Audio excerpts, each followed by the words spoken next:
just the last 3 years. Okay, let me, if I may, remind your audience just how much we collectively, all of us, your audience included, have been able to accomplish in just 3 years. First of all, you have the acknowledgement that the UFO program called ATIP existed and was real.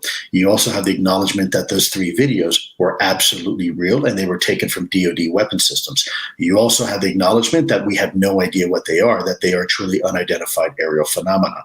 You had the establishment of a UAP task force, not unidentified aerial balloons or drones, but unidentified aerial phenomenon.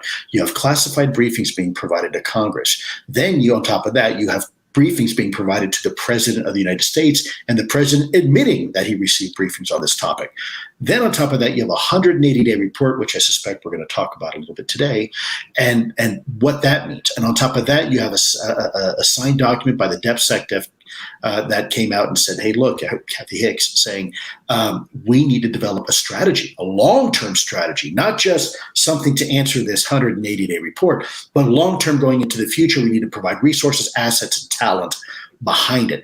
Then you have recently in the new latest legislation language saying that not only do we now want a 180-day report, but we want to report every 90 days. And oh, by the way, that includes anything that you haven't reported to us before. So get ready, because there's a lot of information coming out. And then, on top of that, you have an IG evaluation and an IG investigation on the handling of this topic within the Department of Defense and the intelligence community. So that has all happened in the last 3 years. That interview took place on August 27th, 2021 with host Christina Gomez. A link to that full interview can be found in the description below. Great interview. Elizondo spoke about many milestones with the UAP issue that occurred within the past 3 years. Interestingly, there's no way he got anywhere near covering the totality of all the significant occurrences that have happened, giving credence to the potentiality that UAP represent non-human intelligence. And even since that interview, new significant milestones or occurrences have emerged, not the least of which is that Bill Nelson did an interview with the University of Virginia Center of Politics on October 19th, 2021. And he explicitly linked the possibility that some UAP represent non-human intelligence. He explicitly stated that he hopes that whatever was encountered during the USS Nimitz UFO event series of 2004 does not belong to an adversary like China or Russia, because that would mean they have better technology than the United States does by a long margin. That was the implication, in my opinion. Finally, the host of that interview asked Nelson regarding all the news that has come forward regarding the capabilities of these UAP. Based upon all that, what do you think is the most likely explanation for the origin of these objects? And Nelson's response to this is quite amazing. I think most people saw that 60 Minutes piece, and there were a lot of newspaper pieces about whether or not it was Russia or China, or perhaps more likely some extraterrestrial intelligent beings. What is your theory? You've heard a lot of options. Which one do you think is the most credible, if you can choose? Larry, I don't know the answer to that. If you don't think the environment as pertaining to UAP has not changed drastically, then you must have a set of eyes and a brain that had a different evolutionary origin than mine. Because based upon what I've just said, based upon everything Elizondo said in that clip with Christina Gomez, and based upon his answer here, I don't know how you could reach any other conclusion. Here is a man who was an astronaut, and now he is the director of NASA. That's credibility personified. He had every opportunity to say, let's hold our horses. Those encounters with those pilots were interesting, and their testimony was compelling.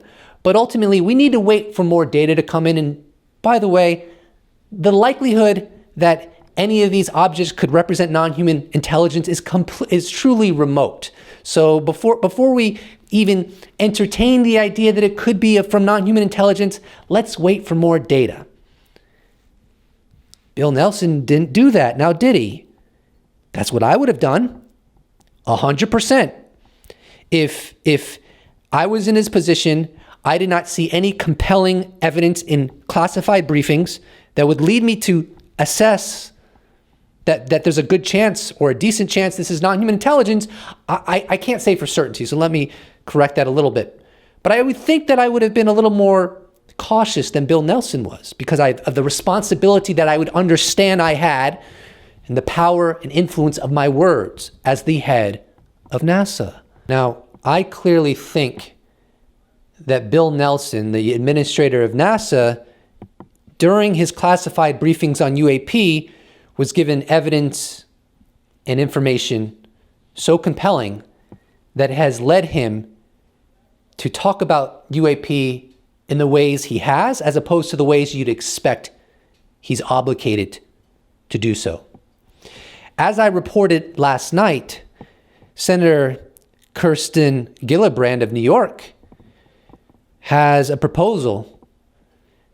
And in part of that proposal is to replace the UAT task force with the Anomaly Surveillance and Resolution Office, ASRO. I think my presentation last night on her new proposal made it very clear that it's obvious that the US government assesses that some of these UAPs simply are not coming from foreign adversaries, nor does it belong within the United States inventory. I mean, that's my perception, at least. That appears to be how journalist Tom Rogan of the Washington Examiner also sees it.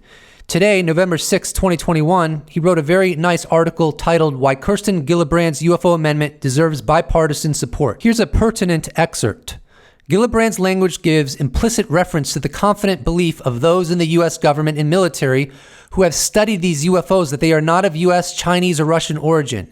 Sitting on the Intelligence and Armed Services Committee, Gillibrand has received classified briefings, including classified imagery, that make conventional terrestrial explanations of some UFOs difficult to accept because, for example, of their lack of obvious control surfaces, their unconventional flight patterns and behavior, the lack of obvious means of propulsion capabilities, their extraordinary propulsion capabilities, tens of thousands of miles an hour in the air and hundreds of knots underwater, and their apparent means of cloaking or concealing their presence. At what point do we have to ask the question of if over the past 4 years, the U.S. government has been speaking, engaging, and behaving in ways that could fuel the flames of someone like me to ascertain they believe we're not alone in the universe and we're being engaged by non-human intelligence, that it might be true.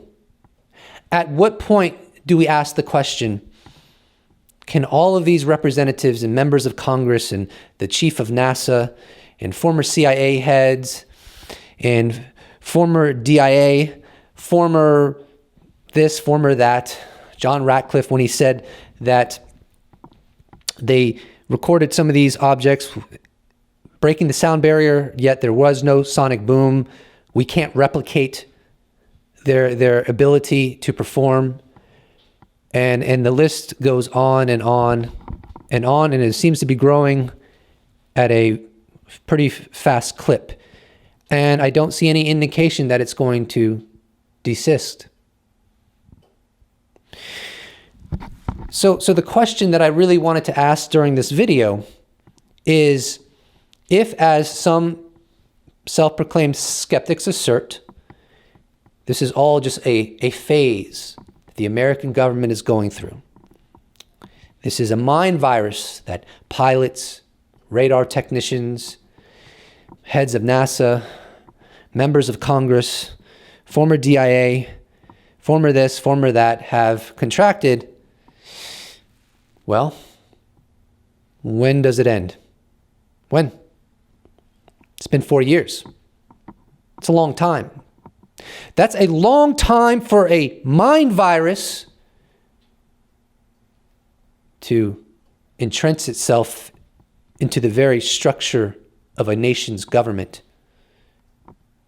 It's a long time for this mind virus to only escalate as opposed to take some steps back. So something is clearly going on right now.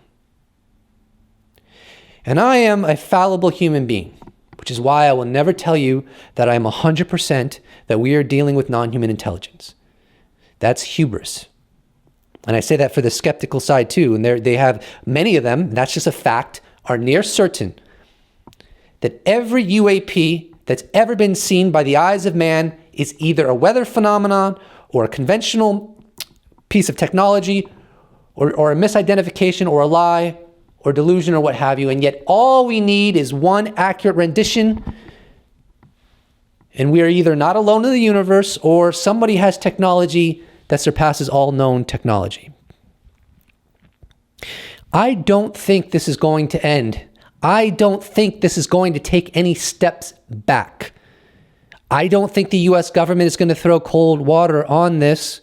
And in fact, I will go so far that this will spread far beyond the borders of the United States of America, and it already has. But just as it has saturated the land of America, I perceive and anticipate that it will saturate the land of other nations. And the reason I anticipate this, and don't ask me why I'm talking like a weirdo, I guess I get something out of it. But the reason I anticipate this is because I truly believe that this phenomenon has ground truth. And encompassing that ground truth is that it is not made by the hands of man, and it is technological in nature. That's what I believe. That's what this whole channel is based upon, my friend. All of it. All of it. I guess the inescapable point is that if the skeptics are correct, and they may be, that this is all a big misunderstanding, then it seems inevitable to me that this escalation that has been manifesting for so long will ultimately come to probably an abrupt end, and more rational and objective and cautious voices will rise to the top. Because no way this narrative can persist indefinitely if it is not predicated on truth. I think we can all agree with that. So maybe it will. But here's my prediction. My prediction is the US government is going to increase its acknowledgement on the reality and nature of this phenomenon. Not visionary, not fictitious, not a weather phenomenon, technology that surpasses all known technology. And furthermore, I anticipate we will get higher fidelity data because I believe that the policy surrounding this issue that has been one of obfuscation and sequestering it away and pretending like there's nothing there is beginning to erode. And we will truly enter a new reality, a paradigm shift. Everything we thought we knew about how the world works and the nature of our universe will be turned upside down. And I look forward to this journey. I think we are all in together. And if it does come to an abrupt end or fizzles out substantially, great. Because at the end of the day, I would hope and like to believe we're all pursuing truth wherever that may lead. Please do not forget to subscribe. And if you'd like to support this channel, you could buy a t-shirt, have a merch shop, you could become a patron or even a YouTube member. You could give me a one-time donation, or you could just slap a like on this bad boy and I'll appreciate it so much. Thank you so much for watching, and I look forward to seeing you in the next episode. Special thanks to all YouTube members, patrons, those who bought merch, those who have given me one-time donations. I couldn't do without you. I really appreciate it. Thank you so much. See you in the next episode.